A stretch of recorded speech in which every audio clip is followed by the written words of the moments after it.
Hello everybody, welcome to the video. Today I'm going to be looking at the Emeril Lagasse Power Air Fryer 360.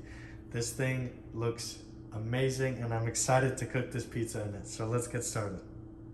So this is the air fryer. It's very sleek, has a beautiful design, has these 3 knobs sticking out, and these are your selector knobs, as well as these 4 buttons down here which have additional settings, and then 1 large button that starts and pauses all the magic in here.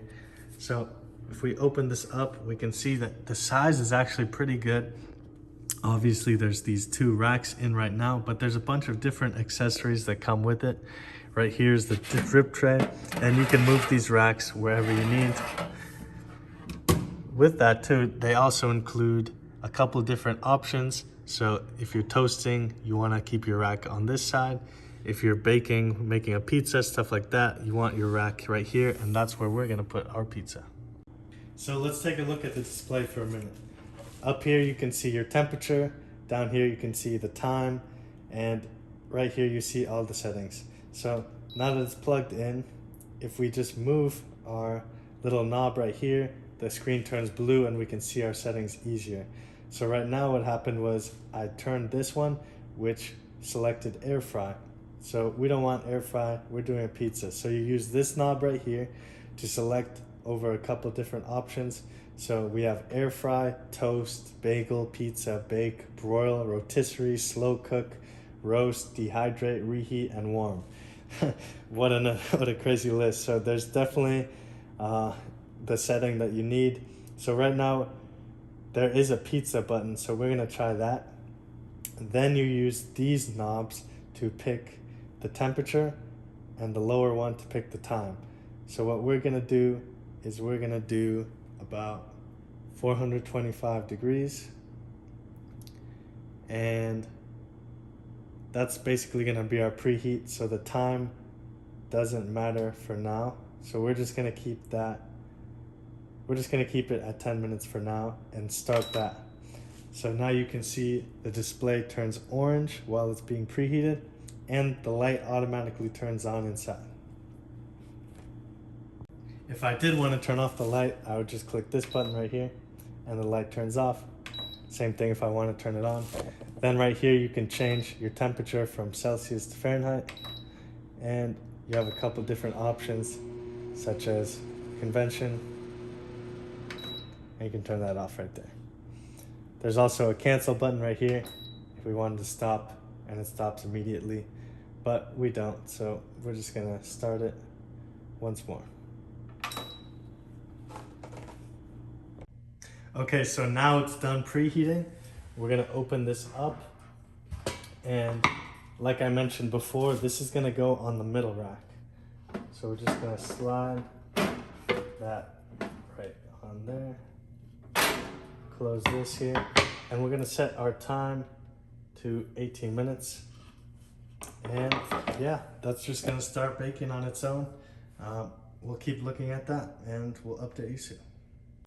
While this is baking, I just wanted to point out this recipe book that comes with it. It's amazing. So if you just look inside, they have these beautiful pictures with the recipes, and it's very simple to follow directions, very simply laid out ingredients, and they show you the settings too on the knobs and exactly which setting goes where. So look at this, buttermilk fried chicken, beautiful picture, 8-step directions, you know, 10 to 12 ingredients per recipe. I mean, this is just a great resource to have, and I'm so happy that this came with this air fryer.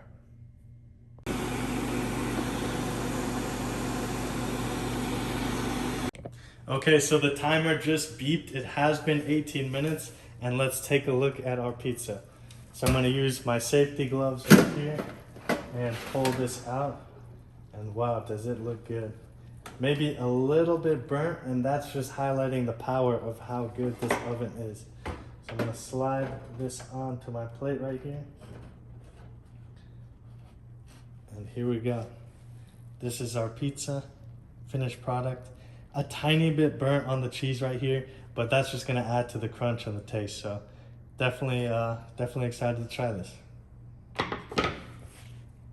Okay, so I let it cool down a bit, and I'm gonna cut it and see how it looks.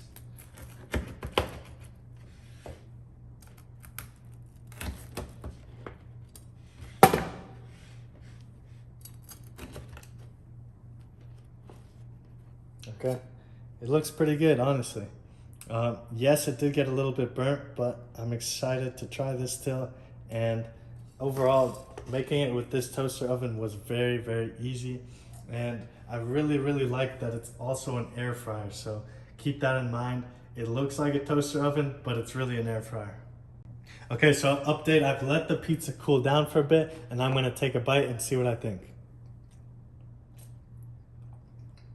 Mmm, that was really good.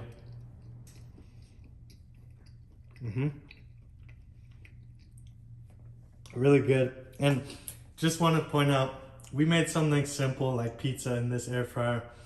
This is meant for making just beautiful dishes. I mean, and something I want to point out too is we've made just a simple pizza in this and it tasted amazing. So we know it can do the simple things, but this is a beautiful air fryer and we know it can do way, way more than just a basic pizza. So keep that in mind. You can do beautiful dishes in this air fryer right here. So definitely check this out. Take a look at it. I highly recommend it, and I hope you guys have a beautiful day.